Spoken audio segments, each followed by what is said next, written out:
Nicole called me and was like, "What's going on? Did you see Justin Bieber's tweet?" And I was like, "About what?" She was like, "You?"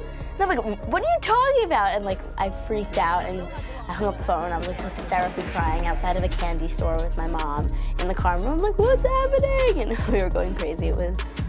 I went through a very long period in my life. I'm still very young, but I went through a really long period where I felt like I was constantly running from things and I wasn't ready to face certain things that I had gone through, wasn't ready to have those like difficult conversations with I still support you to this day. Do you still have any sort of relationship? Yeah, of course. And people ask me this all the time. We spent so many years so close, and I think that we'll always have that sort of like bond that will remain no matter what. Congratulations on your American Music Award, Justin. You the man.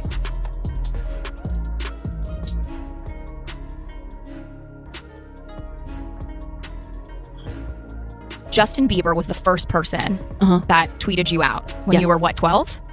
Indeed. Does he still support you to this day? Do you still have any sort of relationship? Yeah, of course. And people ask me this all the time. We spent so many years so close, and I think that we'll always have that sort of like bond that will remain no matter what. We don't see each other as frequently as we used to, but yeah, he's always someone that I can pick up the phone and call and have, a conversation with if I'm feeling any type of way, and he's great. He's great. Oh, he picks up and he listens. He does. And I'm occasionally the one who picks up. He also I think values our friendship, and he goes through a lot, and I think that, it's nice that he feels like he can have a friend in me and stuff, and he knows like I love him for him. So yeah, he's great. He's so supportive, and I was 12 years old. I had gotten my braces off a week before. About a week later, I did an At Last cover by Etta James, right? And that was the one that Justin had tweeted out, and he actually tweeted out 3 of my YouTube videos, which was insane. Oh my God, I just got goosebumps. It was insane. I mean, as a 12-year-old girl who would have died for Justin Bieber, it was through the roof. I used to wear like purple lipstick on his birthday, so it was pretty crazy. Yeah, it was really. I was like, "What's going on? Did you see Justin Bieber's tweet?" And I was like, "About what?" I was 12 years old. He was my lock screen. He was my ringtone. He was my the time he was born. Like I was the biggest fan on the planet. Your nose is big. My nose is small. You have a big nose. Do you still have any sort of relationship? Yeah, of course. And people ask me this all the time. We spent so many years so close, and I think that we'll always have that sort of like bond that will remain no matter. A single tweet from Justin Bieber, just 140 characters, sent 12-year-old. Madison Beer, from braces and bedroom covers to instant internet fame. Sounds like every fan's dream, right? Wrong. That shout-out was the spark that dragged a middle schooler into an industry built on power imbalances, image control, and whispered scandals. Overnight, Justin became mentor, label boss, and gatekeeper, deciding what songs she could release while critics called their late-night hangouts more situationship than mentorship.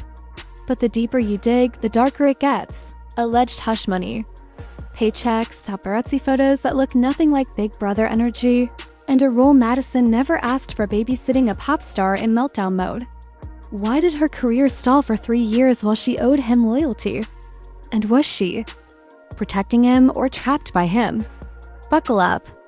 We're rewinding to the YouTube upload that changed everything, exposing the power plays, price tags, and silent scars behind Madison Beer's rise in the messy web of Justin and Hailey. Bieber that still snags her today dot the rise. The control and the cost. Back in 2012, Madison Beer was just another kid uploading covers from her bedroom posters of Justin Bieber on the wall, his songs as a ringtone, and dreams of one day meeting him. Then it happened. Justin didn't just see her YouTube video, he tweeted it.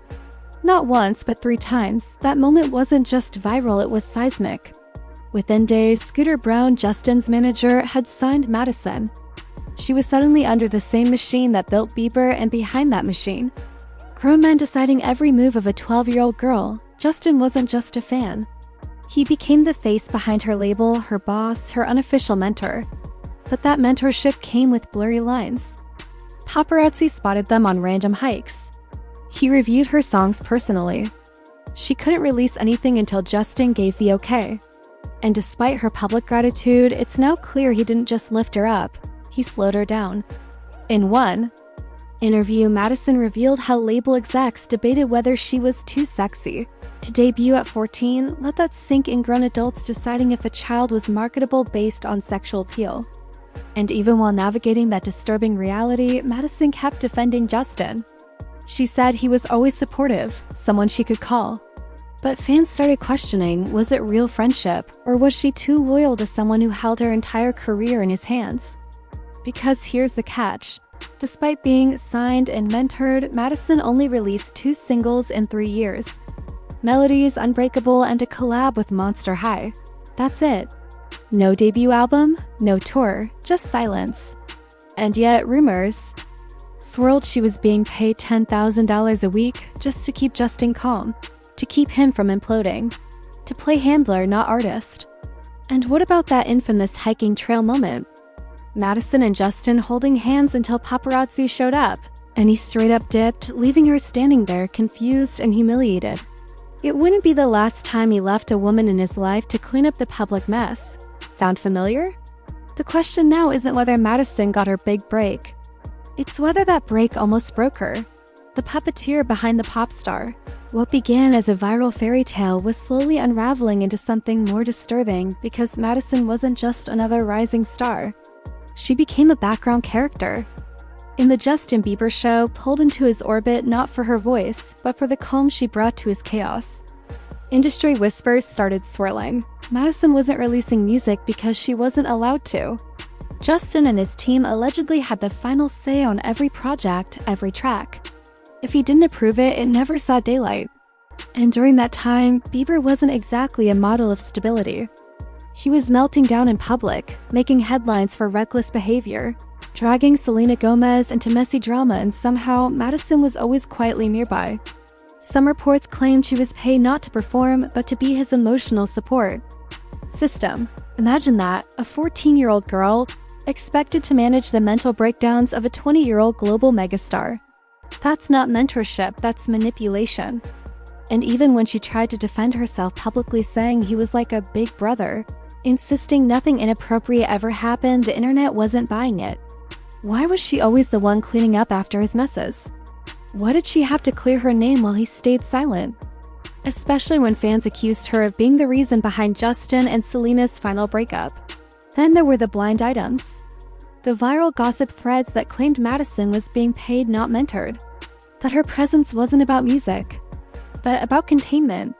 That Bieber's team saw her as a PR strategy to keep his image from going completely off the rails. And let's not ignore the power dynamics. Madison was a teen with no control over her brand, living alone in LA by 16. Justin, meanwhile, was calling the shots, cracking jokes about her appearance, dragging her nose on Instagram for millions.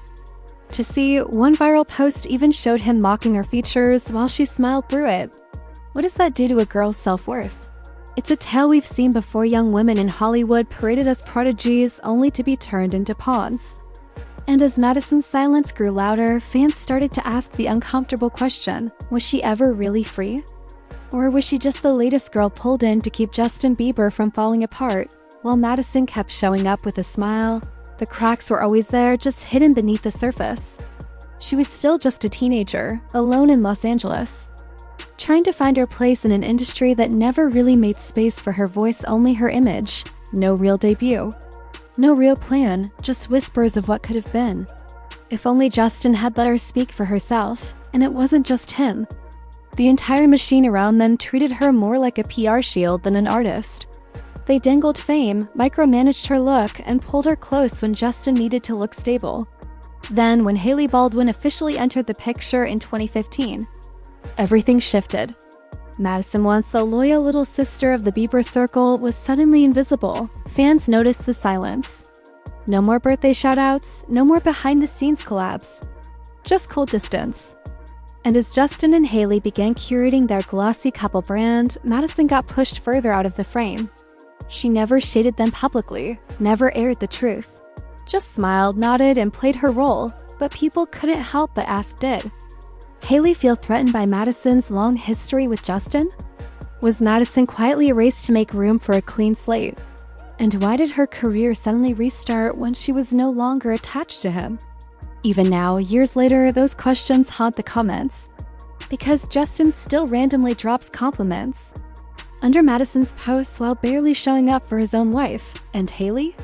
She follows Madison on Instagram, but has never spoken publicly about her. That awkward silence says everything. And while Madison's out here finally reclaiming her narrative, one thing's clear, the world still won't let her forget who discovered her. Like a ghost trailing her every move, Justin's name lives in the shadows of her story, even as she tries to move forward.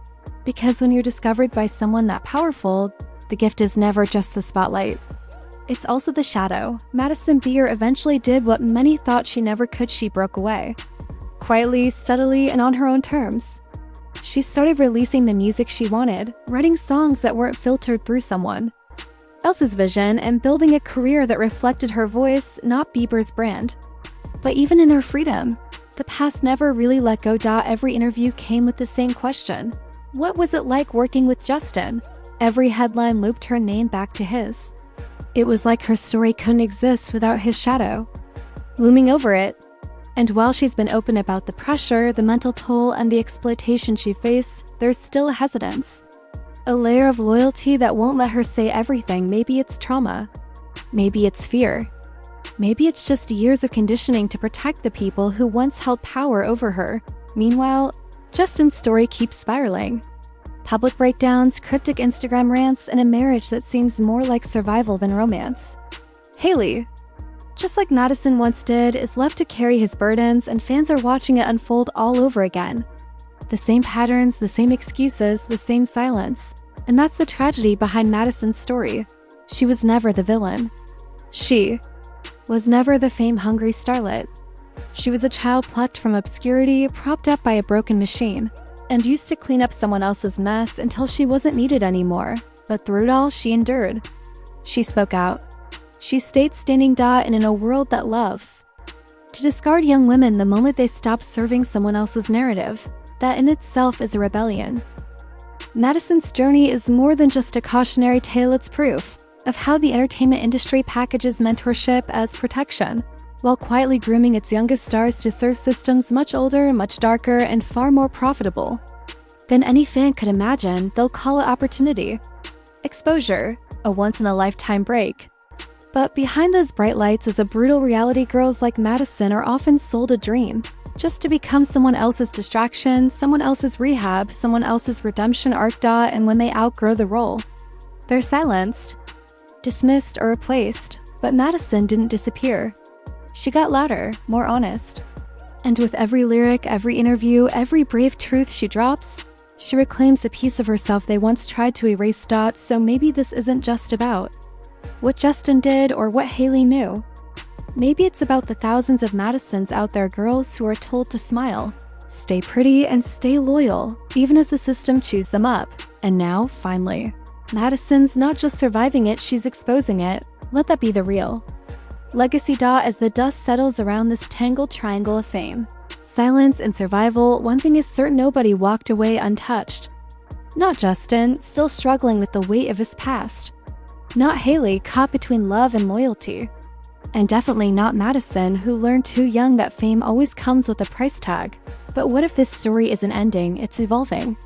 Because while Justin's legacy hangs in the balance, and Hailey tries to redefine her own voice outside the marriage, Madison is already writing her next chapter. One where she isn't the side character, or the scapegoat, or the pretty face standing in someone else's shadow. She's the headline now, the author of her own narrative, and the warning for every young girl who gets that one lucky tweet and thinks it's the start of a fairy tale. It's not a fairy tale, it's Hollywood, and it's time we start telling the truth.